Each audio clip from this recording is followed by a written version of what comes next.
सबसे पहले आपको यह बताएंगे कि लोकसभा चुनावों के सेकेंड हाफ की शुरुआत आज भी थोड़ी धीमी रही है। आज शाम 7 बजे तक तीसरे चरण में 10 राज्यों की 96 लोकसभा सीटों पर 63% वोटिंग हुई, जो पिछली बार से इस बार 6.1% कम है।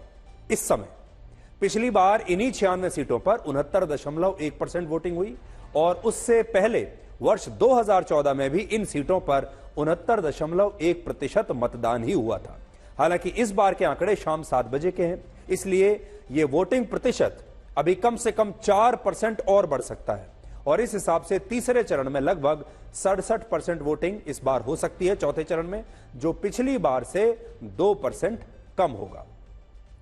इस बार सबसे ज्यादा 76% वोटिंग पश्चिम बंगाल में हुई है, 69% मध्य प्रदेश में, 68.5% आंध्र प्रदेश में, 64% उड़ीसा में, 64.1% झारखंड में और 62% वोटिंग तेलंगाना में हुई है। जबकि सबसे कम 37% वोटिंग जम्मू कश्मीर के श्रीनगर में, 53% महाराष्ट्र में, 56% बिहार में और 58% उत्तर प्रदेश में हुई है। पिछले चरणों की तरह इस बार भी सबसे कम मतदान उत्तर भारत के हिंदी भाषी राज्यों में ही हुआ है। उत्तर भारत के हिंदी भाषी राज्यों की 31 सीटों पर 56.8% मतदान हुआ। दक्षिण भारत में आंध्र प्रदेश की 25 और तेलंगाना की 17 सीटों पर 65.25% मतदान हुआ है। पूर्वी भारत में पश्चिम बंगाल की 8 और ओडिशा की 4 सीटों पर 70% मतदान हुआ है और महाराष्ट्र की 11 सीटों पर 53% मतदान हुआ, जो अंतिम आंकड़ों में 56% तक पहुंच सकता है। इस बार बीजेपी को दूसरे चरण की 96 सीटों में से जिन 42 सीटों पर जीत मिली थी पिछली बार, उनमें 23 सीटों पर वोटिंग कम हुई है, जबकि 19 सीटों पर इस बार पहले से ज्यादा मतदान हुआ और ये सीटें उत्तर प्रदेश, तेलंगाना, बिहार और झारखंड में हैं।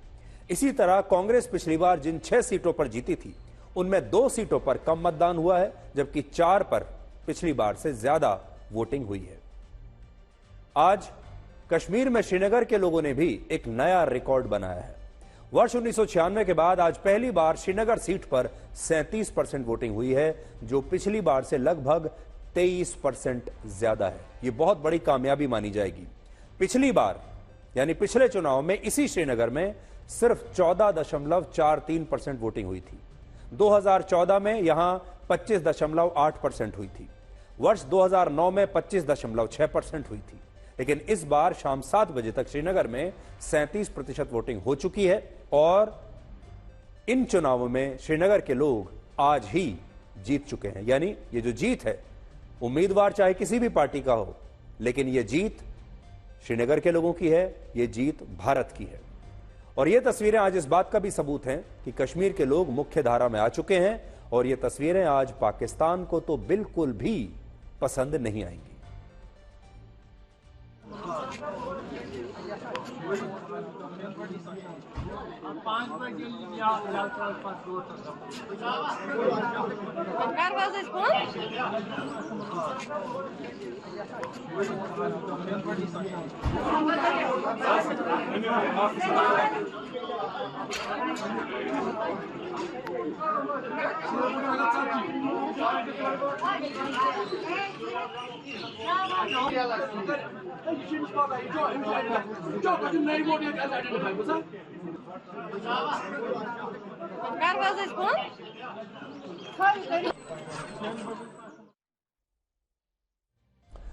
तो ये थी श्रीनगर की तस्वीरें, जिन्हें देखकर आज आपको यह एहसास होगा कि कैसे वहां पर स्थिति बदल रही है। अब आपको ये बताते हैं कि चौथे चरण के मतदान का एग्जिट विश्लेषण क्या है और इस चुनावी फिल्म के सेकेंड हाफ की शुरुआत आज क्या कह रही है। इंटरवल से पहले इस चुनावी फिल्म की कहानी काफी स्लो चल रही थी, इसमें एक्शन की काफी कमी लग रही थी। लेकिन इंटरवल के बाद फर्स्ट हाफ की तुलना में सेकेंड हाफ में इस फिल्म की कहानी तेजी से आगे बढ़ रही है और इसमें थोड़ा बहुत एक्शन भी अब आ गया है और अब धीरे धीरे इस फिल्म का क्लाइमैक्स काफी नजदीक आ रहा है। क्लाइमैक्स होगा 4 जून को, जिससे लोग अब इसकी वजह से अगर आप इस चुनावी फिल्म को देख रहे हैं तो अब जनता कुर्सी पकड़कर बैठ गई है, क्योंकि अब उन्हें मजा आने लगा है। अब आपको भी ऐसा लग रहा होगा कि वाकई देश में चुनाव हो रहा है, क्योंकि चुनाव की गति जो है अब बढ़ गई है। अब इस चुनाव ने गति पकड़ ली है और जो चुनाव पहले चरण में साइलेंट वोटिंग के साथ शुरू हुए थे, उन चुनावों में अब लोगों का उत्साह अब बढ़ रहा है और वो उत्साह आपको दिख रहा है। तो कई बार आप देखते हैं जब फिल्मों को, तो बहुत सारी फिल्में ऐसी होती हैं जो इंटरवल से पहले बड़ी अच्छी होती हैं, उनकी कहानी एकदम तेजी से आगे बढ़ती है, लेकिन इंटरवल के बाद बड़ी बोरिंग हो जाती है। बहुत सारी फिल्में ऐसी भी होती हैं जिसमें फर्स्ट हाफ थोड़ा स्लो होता है, लेकिन इंटरवल के बाद सेकंड हाफ में कहानी जो है वो पिक कर लेती है, तेजी से आगे बढ़ती है। और ऐसी तो बहुत ही कम होती हैं जिसमें फर्स्ट और सेकंड हाफ दोनों अच्छा हो। ये जो इस बार की फिल्म है चुनाव की, इसमें फर्स्ट हाफ थोड़ा स्लो रहा, लेकिन अब सेकंड हाफ शुरू हो चुका है इंटरवल के बाद। और आज जो सेकंड हाफ में पहले चरण का मतदान आप मान लीजिए, वो काफी बेहतर रहा। अगर अब पूरी फिल्म को दोबारा से हम देखें, एक बार एक थोड़ा सा रिप्ले आपके लिए मैं करूं, तो पहले चरण में 6.11% वोटिंग कम हुई थी पिछली बार के मुकाबले। दूसरे चरण में 5.75% कम हुई। तीसरे चरण में भी 1.2% वोटिंग कम हुई थी। और अब चौथे चरण में आज पिछली बार से लगभग 1.5 से 2% वोटिंग कम हो सकती है।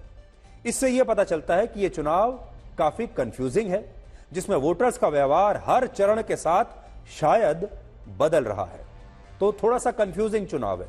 पहली जब साइलेंट था तो ऐसा लग रहा था कि ये साइलेंट है, लोग बता नहीं रहे हैं। अभी भी कई बार ऐसा लगता है कि ये बड़ा कंफ्यूजिंग सा चुनाव है।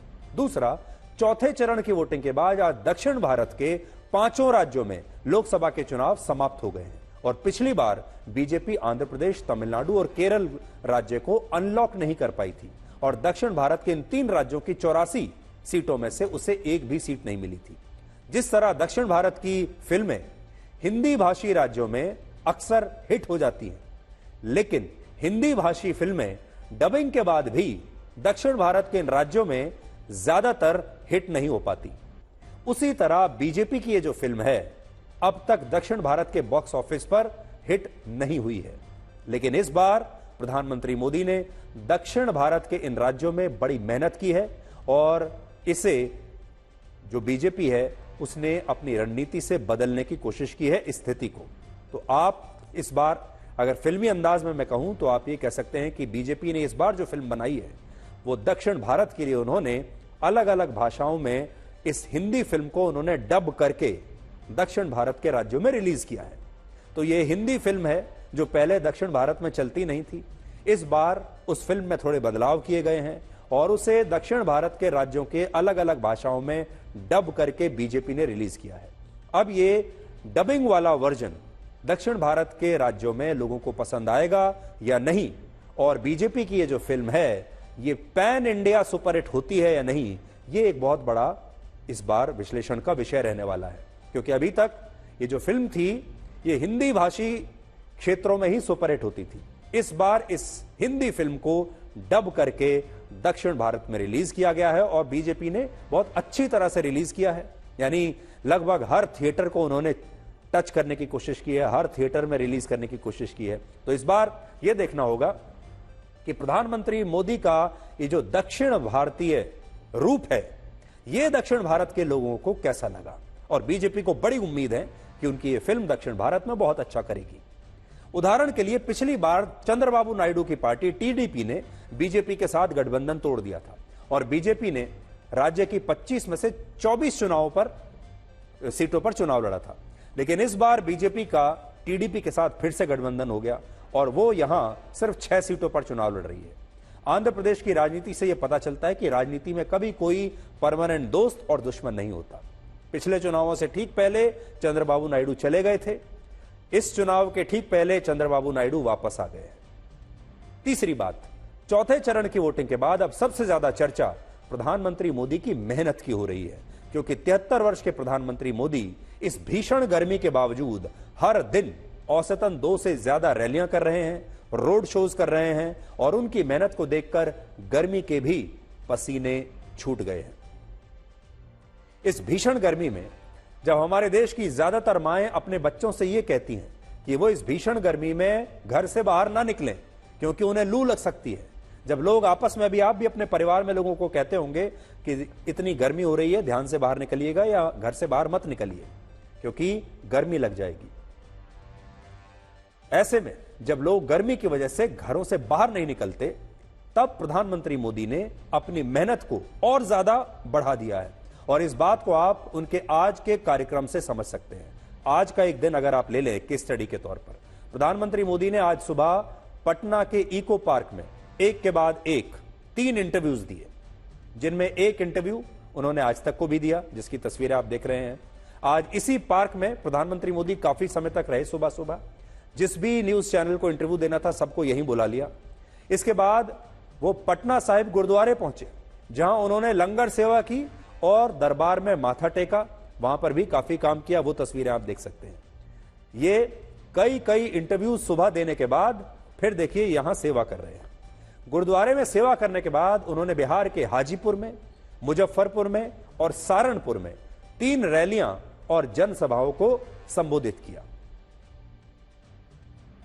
और इन रैलियों के बाद वो बिहार से आज शाम को अपने संसदीय क्षेत्र वाराणसी पहुंचे, जहां उन्होंने 6 किलोमीटर लंबा एक बहुत ही भव्य रोड शो किया। और अब भी वो वाराणसी में इस समय भी हैं जब मैं आपसे बात कर रहा हूं। और कल इसी सीट से लगातार तीसरी बार वो अपना नामांकन भरेंगे।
और अब से थोड़ी देर पहले प्रधानमंत्री मोदी काशी विश्वनाथ मंदिर भी गए और वहां पर उन्होंने पूजा अर्चना की है। वो तस्वीरें भी हम आपको दिखा देते हैं।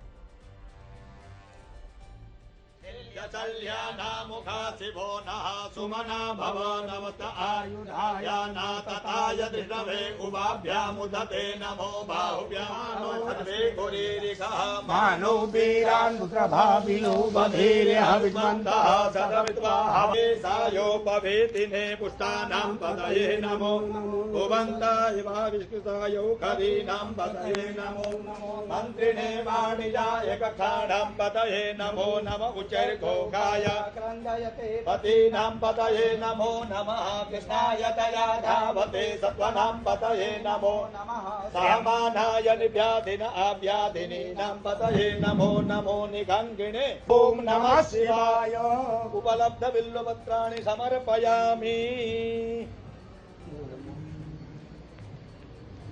ओखधेः प्रतिमो गतभां पुकपावादेः प्रसुवरीः अजवा एवासाजितभारेर्भेरुधः पारैष्णवः माल्याधीनि सुगन्धिनि मालत्यादीनि मैत्रभो मया हितानि पुष्पाणि गृह्णन्तां परमेश्वर पुष्पं पुष्पम्। तो ये हमने आपको सिर्फ उनका एक दिन का कार्यक्रम दिखाया, जिसमें सुबह सुबह उन्होंने ढेर सारे इंटरव्यू किए। उसके बाद वो गुरुद्वारे जाते हैं, वहाँ लंगर सेवा करते हैं, उसके बाद 3 रैलियां करते हैं, फिर वाराणसी आते हैं, वाराणसी में इतना लंबा चौड़ा रोड शो करते हैं और उसके बाद वहाँ पूजा अर्चना भी करते हैं।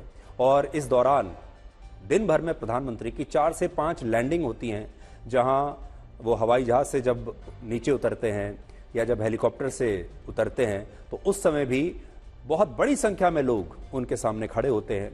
रैलियों से जब बाहर निकलते हैं, स्टेज के पीछे भी बड़ी संख्या में लोग खड़े होते हैं। तो कम से कम दिन भर में 500 से ज्यादा ऐसे भी लोग होते हैं जिनके साथ वो हाथ मिलाते हुए, जिनसे मिलते हुए पर्सनली वो आगे जाते हैं। अब तक लोकसभा चुनाव के 4 चरणों में देश की 543 में से 378 सीटों पर, यानी लगभग 70% सीटों पर वोटिंग हो चुकी है। पिछली बार बीजेपी को इन 378 सीटों में से 205 सीटें मिली थी, जबकि कांग्रेस ने 43 सीटें जीती थी। प्रदीप जी, आपका एक बार फिर से बहुत बहुत स्वागत है। नमस्कार। और हम हमेशा उम्मीद करते हैं कि इस बार आप कोई नई टैली लेकर आएंगे, कुछ नई बात बताएंगे। आज के वोटिंग के बारे में आप क्या बताना चाहेंगे हमारे दर्शकों को? How do you define it? देखिए, आज की वोटिंग का जो 4th फेज की हुई है उसमें सबसे बड़ी बात यह है कि अब साउथ इंडिया की सभी सीटों पर चुनाव हो चुके हैं। ये एक क्लियर चीज है। और अब असली जो मुकाबला शुरू होगा वो बोलते हैं ना हिंदी हिंटरलैंड, वहां पर चुनाव शुरू, बड़े बड़े नंबर ऑफ सीटों के ऊपर यूपी, बिहार, दिल्ली, हरियाणा, पंजाब, बंगाल और उड़ीसा इसमें जुड़ेगा जो कि ईस्टर्न स्टेट्स है। तो सबसे बड़ी बात यह है कि अब जो है हिंदी हिंटरलैंड में चुनाव चालू हो चुका है। हिंदी फिल्म का जो फ्लेवर आता है राजनीतिक फिल्म का, वो अब आना शुरू होगा। हाँ, एक हिंदी फिल्म का, और उसको दूसरे लिहाज से बोले, जैसे कि बीजेपी अभी सरकार में, बीजेपी के पॉइंट ऑफ व्यू या एनडीए के पॉइंट ऑफ व्यू से बोले तो साउथ इंडिया के अंदर, दक्षिण भारत के अंदर बीजेपी केवल कर्नाटक में 28 में से 26 सीटें और तेलंगाना में 17 में से 4 सीटें ला पाई थी। उस हिसाब से देखें तो बीजेपी का जो परफॉर्मेंस है सदर्न इंडिया में बाकी 3 जोन के मुकाबले, उत्तर, पूर्व और पश्चिम के मुकाबले कम रहता है। तमिलनाडु और केरला में तो ना के बराबर होता है, जिसके अंदर 40 और 20 सीटें हैं। तो इसलिए इस लिहाज से मैं कह रहा हूं कि जो असली बैटल ग्राउंड है फॉर बीजेपी वो अब शुरू हुआ है। अब देखिए, बड़े बड़े चुनावी एक्सपर्ट या वैसे भी देश में जब चर्चा होती है तो लोग कहते हैं कि ये जो हिंदी बेल्ट है, हिंदी पट्टी जो है, यहां तो बीजेपी पहले ही 100 में से 100 ले चुकी है, सैचुरेशन पॉइंट पर आ सकती है। यहां से सिर्फ सीटें जा सकती हैं, नई नहीं आ सकती क्योंकि सब आपके पास है। और दक्षिण भारत जो है वो लॉक्ड है। तो दक्षिण भारत में से अगर सीटें नहीं आई तो बीजेपी मुश्किल में पड़ेगी। आपसे हम ये जानना चाहते हैं कि जो बीजेपी ने अपना डब करके जो डब्ड फिल्म दक्षिण भारत में रिलीज की है अलग अलग भाषाओं में, क्या आपको लगता है कि वहां से कोई सीट अनलॉक होगी? मतलब सीटें बढ़ेंगी कहां से? जैसे जब बीजेपी कहती है 370, तो नई सीटें कहां से आएंगी? नहीं, मैं बताता हूं कहां से आएगी आपको। बिल्कुल जैसे आपने बताया, वो करीब 257 सीटें हैं और राज्य हैं जिनके ऊपर बीजेपी ने 95% स्ट्राइक रेट के साथ, अपोजिशन ने केवल 19 सीट जीती है उन 257 में। लेकिन आपने हिंदी पट्टी की बात करी, उसमें सबसे बड़ा प्रदेश तो उत्तर प्रदेश है जिसमें 80 सीट आती हैं। अब पिछली बार एनडीए ने 80 में से 64 सीटें जीती थी। ये 16 सीटों का यहां पर रूम है, बहुत बड़ा रूम है अपने आप में। बंगाल में 42 सीटें, बीजेपी ने 48 सीटें पिछली बार जीती थी। वहां पर 24 सीटों का रूम है, बहुत बड़ा रूम है। 24 और 16, 40 यहां पर ही हो गया। अब आते हैं उड़ीसा के अंदर बीजेपी ने पिछले बार 21 सीट में से 8 सीटें जीती थी, यानी 12 का बहुत बड़ा एल्बो रूम है। तो इन सारे प्रदेशों में बीजेपी ने करीब 60% स्ट्राइक रेट के साथ सीटें जीती थी। तो हम जो दूसरे प्रदेश हैं जिनकी हमने बात करी, जिसमें 95% स्ट्राइक रेट था, तो आज बीजेपी को अपनी यदि टैली बढ़ानी है तो उनको इन राज्यों में भी, सदर्न इंडिया, दक्षिण भारत में तो काम करना ही है, सीटें बढ़ानी है, यहां पर भी सीटें बढ़ाने का अच्छा खासा रूम। और पश्चिम बंगाल में, मैं अब बाद में ट्रोलिंग हो जाएगी इसलिए, पश्चिम बंगाल में 18 जीती थी बीजेपी, है ना? आपने गलती से 48 बोल दिया। नहीं, मैंने 18 ही कही, जिसमें कि अभी भी 24 सीटों का रूम बाकी है। 18 सीटें, सॉरी यदि मैंने गलत कहा हो तो। जी।